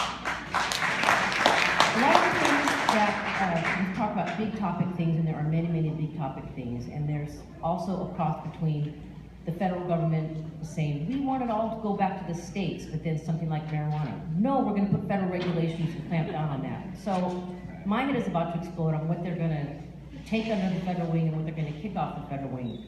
But what really is frustrating to me is in between all these large topics are a lot of the small losses that we as citizens are having. They just took away a law that was going to start protecting our privacy on the internet and some of the Verizons and things like that, saying, well, it wasn't fair because Yahoo doesn't do that. But they also took away our fiduciary protections from a lot of the stuff that made us have the crash in 2008. So, but yet the Republican House and Congress are now each individually working up bills to allow concealed weapons from one state licenses to be good in any state. So what can we as citizens do to protect our rights as citizens to know that our finances, that a company's gonna, Goldman Sachs has got to put our interest first and not theirs, or let us know about it, that our privacy is going to be protected on the internet. Right. Those are going away. No No, one's doing anything. look, I mean, you got to do what you said right at the start, which is organize, make the points, call, bother all representatives, not just the one in your area, about why it's important. Look, I wish I had a silver bullet. I wish I had here's the organizing plan that instantly wins, but it's really very basic. You have to organize people to state their case to as many legislators as possible, and it does work. If you get enough people organized, and the internet's a beautiful thing, and a number of those issues that you mentioned, you can bombard Congress with people saying what you're doing is wrong, and we want you to stop. And more often than you think, even Republicans will respond to that type of pressure. If they think that's what's important to their constituents, they will respond to it. So you started with the answer to your question. That's what we got to do. And look, I know it's frustrating because you want it protected now. You don't want to have to worry about it. But unfortunately, representative democracy requires work to preserve, and we've all got to work especially hard right now. We are close to running out of time. I'll take a couple more questions, and then we've got to go. Go ahead, sir. Hi, this is Craig Reynolds. I'm also a constituent. What I would like to ask is about what we can do practically. I'm not going to come out down on you on any particular issue, because I can tell we agree on just about everything, which I'm glad to see. But we talked about earlier about writing to people in other districts or calling people in other districts. I know that a number of congressional websites, including, if I remember, your own, won't take letters through the internet if you're not from that district, and I get that.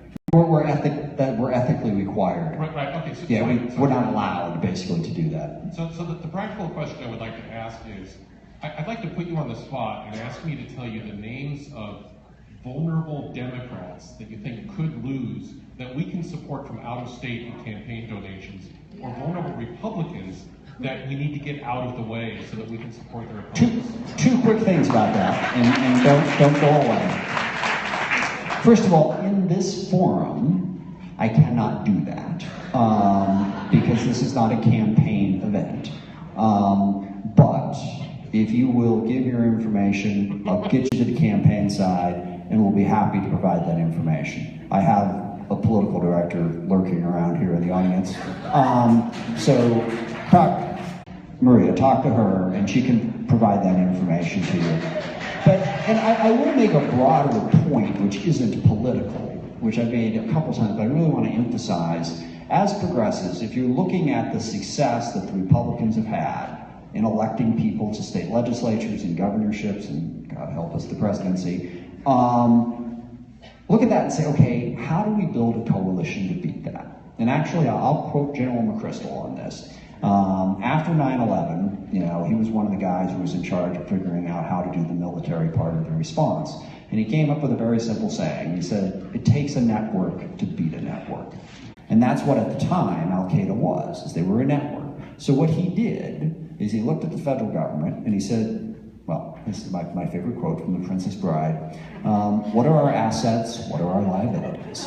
And then how do we go about dealing with the problem? And he pulled everyone together, and I won't go through all the different people, but the satellite people, and he built a network that could track down the terrorists and defeat that network, and actually was remarkably effective at Al-Qaeda.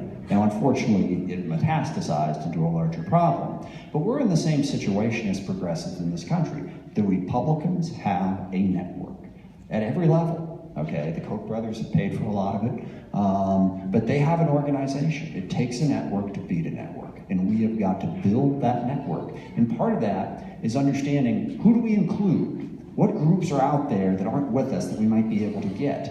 And a big part of it is listening to other people's opinions. And I think one of the things that we need to sort of get out of is there's a lot of anger, and I get that, but a lot of the anger, Democrats love to form circular firing squads. Let me just put it that way.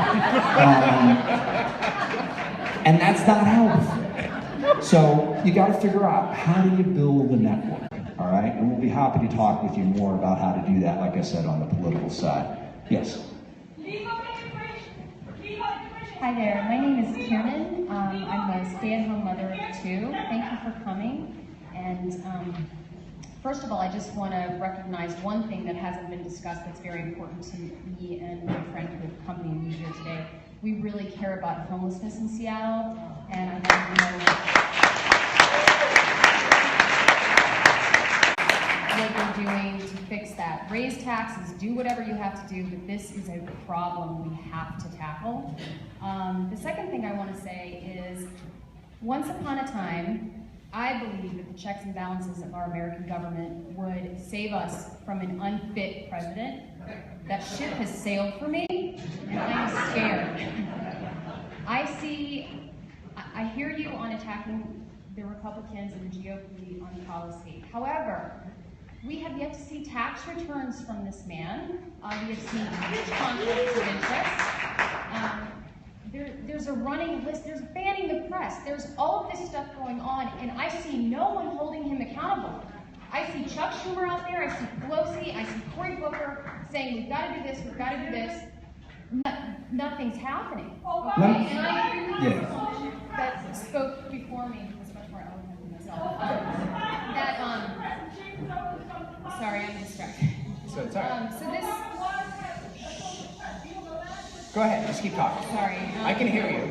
Can I take a stab at it? Wait a minute. That our rights are being taken away on a day-to-day basis, and I am very scared as a citizen. Okay? So I know the things that we can do. What can you do? Where's a special prosecutor who's going to go after him and take him to task? I would say one more thing, and then you can have that. This man, okay, Assad, when he was commenting on the Sinai prison report that came out, and he was denying the atrocities that happened in that prison, he told reporters that it was fake news. I know. This man is taking cues from our president on how to handle the press in Syria. Let me just say that, first of all, I opened with exactly those points because of the importance that you have to say, okay? I was very, very scared. All right, we have to remove her. Is there some place that we get someone to remove her? All right, let's not make it worse. Let's sit down. But I completely agree with you, all right, and let me just say this. Donald Trump is the closest thing to a fascist that we've ever elected president, okay? Now, some positive things have happened, the biggest one of which is when Michael Flynn had to go, and we were able to force that. And like I said, that's one of the first things I did. But we, I think, have got to push, I said, we never stop calling for the special prosecutor. Never stop calling for the tax returns. Never stop calling for him to stop profiting from being president of the United States. All of those things need to be part of it, okay? It's a whole picture. That needs to be part of it. What I said is, when it comes to the election, we also have to have a policy agenda that will get people behind us, okay? But I share your fear. I mean, when this guy came in and the things he said and the things he's done, I wondered, he says he wasn't going to accept, the outcome of the election, because he figured it would be rigged. And even now he's still complaining about it, even though he, thanks to our founding fathers' sort of twisted way of doing things, he won, okay? He's got the job. What happens if he loses in 2020, okay? Is he going to leave? All right? So I think we need to raise those issues that you just mentioned as often as possible. That, look, this is the party that talks about freedom, okay? So we need to make sure that when they're going after that freedom, when they're going after the core values of America, suppressing the media, we have to call them on it, and we need the special prosecutor. So the speech I've given, I've said what you just said over and over and over again, and I'll tell you, Donald Trump is wearing me out because every day he does at least 10 things that we have to respond to, and we are, and we will continue.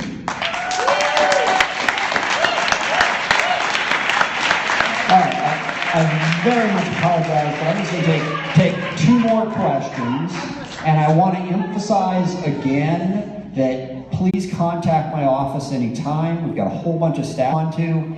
Continue to contact me. Continue to stay in touch so that we can learn. Because I'll tell you, one of the biggest things that I didn't mention at the start of this was this is a great process for me because I learn more about issues. In fact, the gentleman who gave the answer on the environment, like I said, that was better than I could have done. I learned, and I've learned a lot from this conversation, and I learn a lot when you send us emails and contact my staff. So keep doing it, but I do have to end this. So we're gonna go 1 here, 1 there, and then I'll talk to some people as we're headed out, but then we're gonna have to wrap it up. Go ahead. Hi, Representative Smith. My name is Sarah Weinberg, and I'm a retired pediatrician, and I have been an advocate for nearly 30 years for national health insurance. This is something that a majority of Americans want when they are asked, and a majority of the insurance companies and drug companies do not want, and guess who has more money? There is something really positive that you can do, because right now, the Republicans want to destroy the ACA, which I was not in favor of it when it passed. But they aren't going to be able to find any kind of a replacement that can do even as much as the ACA without costing a whole lot more, most of which will go up to the profits. So I am asking you, this is time when the best defense is a good offense. Let's push improved and expanded Medicare for all. Will you sign on as a co-sponsor of H.R. 676, which is a bill that will do exactly that? Okay. I will take a look at that specific piece of legislation. Let me just say, you know, I have 2 things. One, people in this country have a reflexive, sort of negative idea towards government running all of healthcare. I'll get there with me. I know this. I knock on a lot of doors, and people, you know, ma'am, bear with me. Basically, you know, there is that concern. Look, this is part of what I said earlier about people's lack of faith in government impacting our ability to actually provide effective government. But what a lot of people don't know is you can have government-regulated and run healthcare that varies, okay? France has a different plan. I think France has the best plan that I've seen. Canada and England have some problems for a variety of different reasons. But the one biggest thing is getting everybody into the pool. And I mentioned that earlier. And the only way, really, to get everybody into the pool is to require it. Is to basically say, we're going to take the cost out of your taxes or subsidize you if necessary, so we make sure everybody's in the pool. Now, within that framework, I am a believer in competition, and I think to some degree, okay, let me just say that you can have a government-run healthcare system with competition that helps incentivize stuff. And it is a myth that a lot of people promote that a government-run healthcare system eliminates competition. And it is that myth that we have to go after.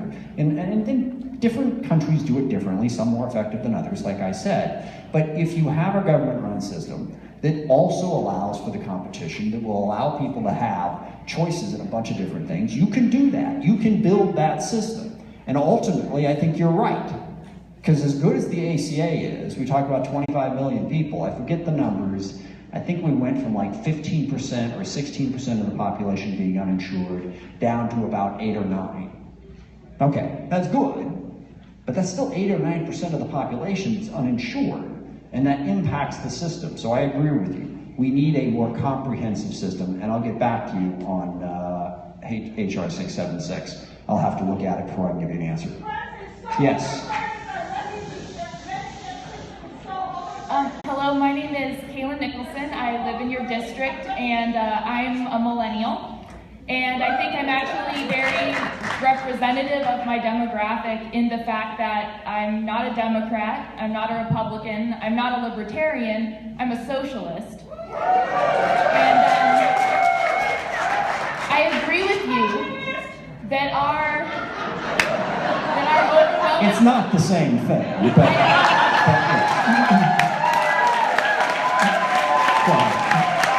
I agree with you that our overwhelming priority right now has to be to build the biggest and most effective resistance possible against Donald Trump.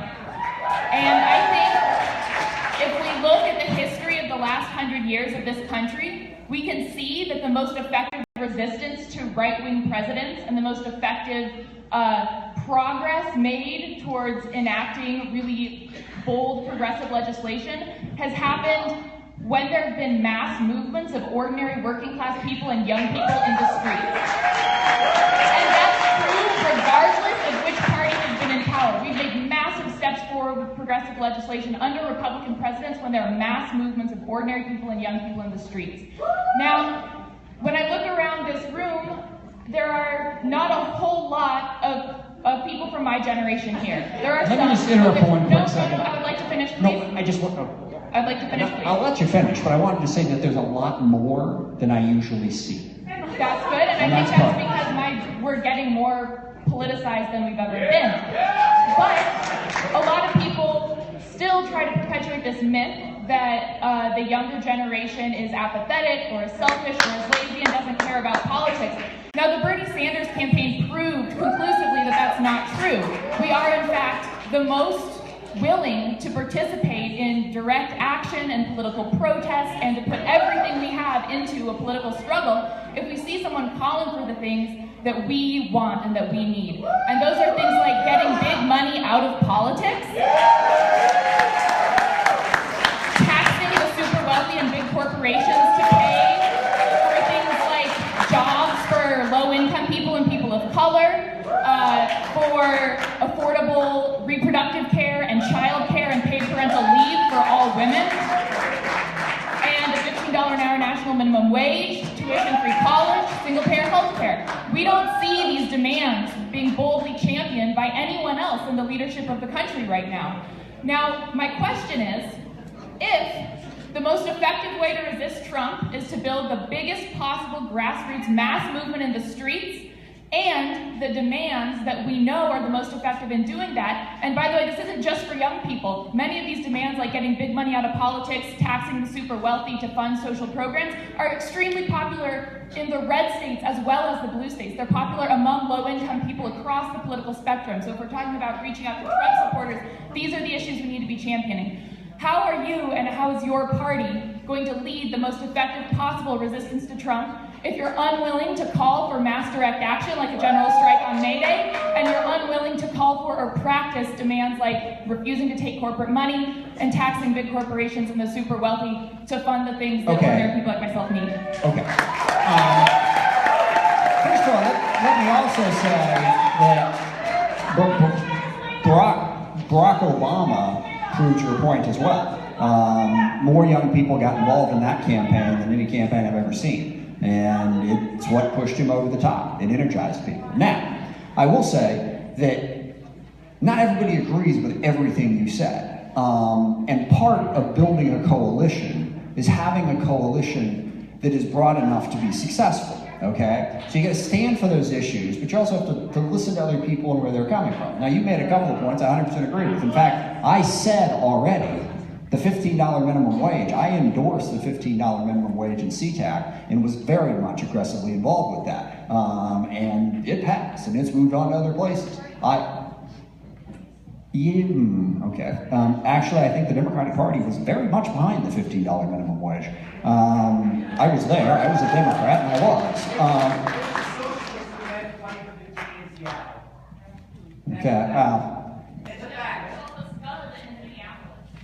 Yeah. I can't talk to what happened in Minneapolis. Let me just say, we do have to energize people. We do have to work together. I agree with a lot of the issues you said. The one thing that I haven't had a chance to talk about is Citizens United is the second worst Supreme Court decision in the history of the country. For those of you who are wondering, Plessy versus Ferguson, which was separate but equal, was the one that I thought was the worst. So yes, I think we should aggressively regulate money in politics. I think we should do a lot of the things that you just said. I think it's that type of passion and that type of organization that it's going to take to build a network. So, so thank you.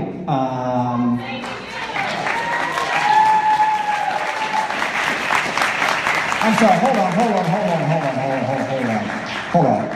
I'm sorry, I want to make sure I address questions if they're asked. And I'm sorry, yours was very long, so if I missed something, and it looks like from the look on your face I did, please tell me what it is that I missed. And get a microphone, I can't hear you. You said that you support overturning Citizens United. Will you personally pledge to stop accepting campaign contributions from massive corporations, including defense contractors, which are your biggest corporate campaign funders? I will not, and I'll tell you why. I told you we were going to get to the pink signs eventually. It just took a little while. Look, you need to raise money in politics, okay? And you need to be honest about how you do things. And contributors, no matter where they come from, have demands. And what I've always done is I have no problem voting against people who give me money. A lot of times that makes them stop giving me money. As I mentioned, you mentioned the defense contractors. I voted against the defense authorizing bill each of the last 2 years because it spent too much money at the expense of the discretionary budget.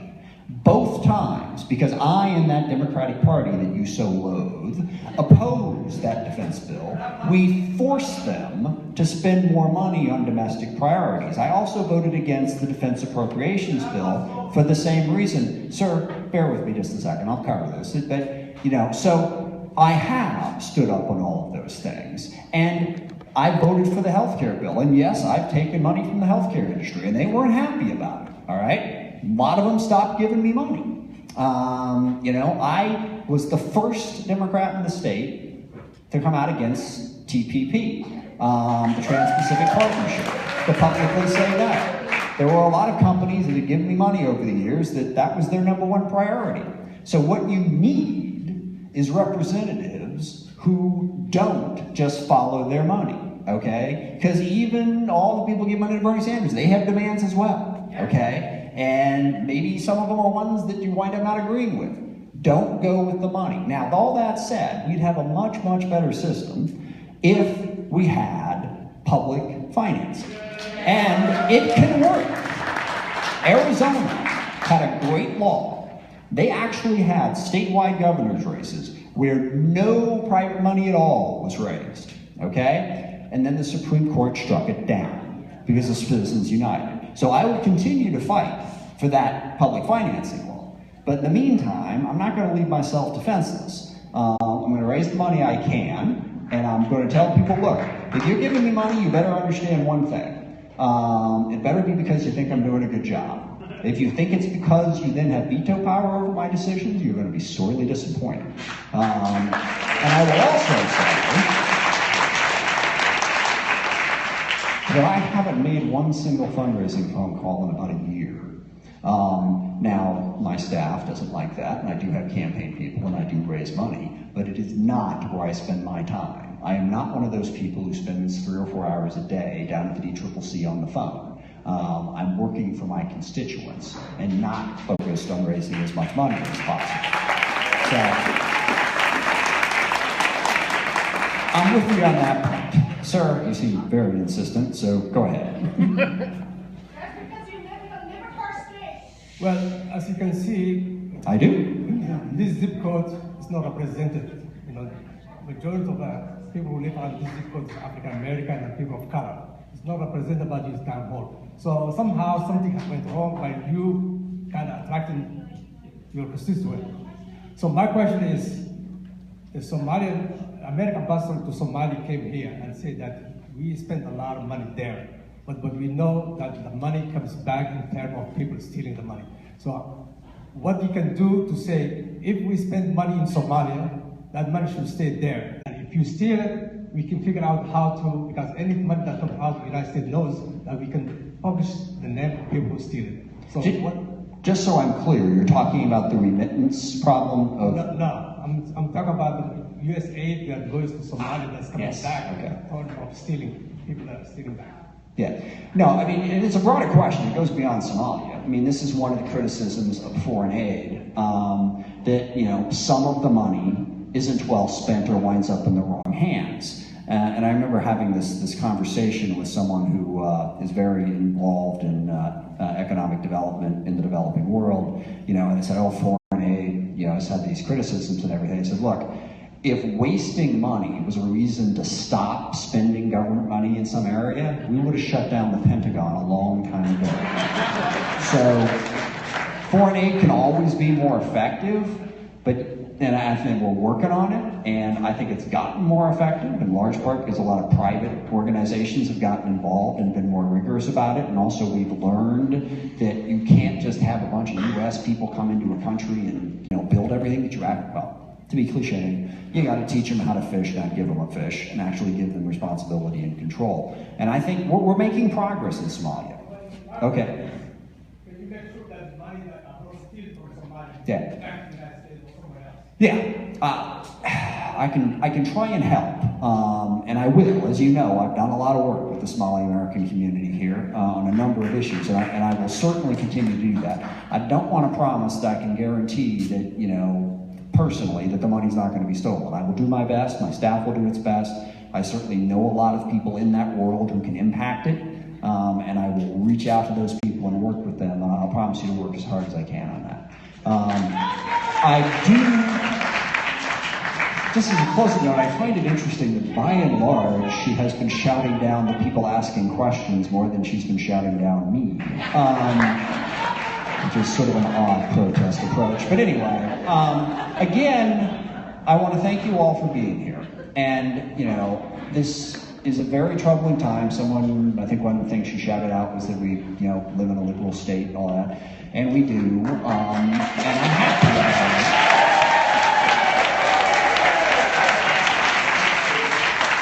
And I also understand what the young woman who said she was a stay-at-home mom and talked about, you know, how scared she is. That is the predominant feeling amongst my constituents.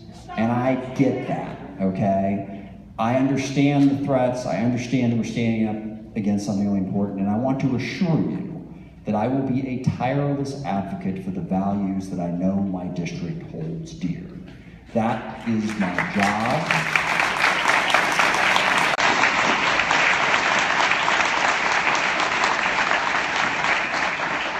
And I take it very seriously and will continue to do so. I would say please stay in touch, but I know I don't have to ask. You will. Thank you very much.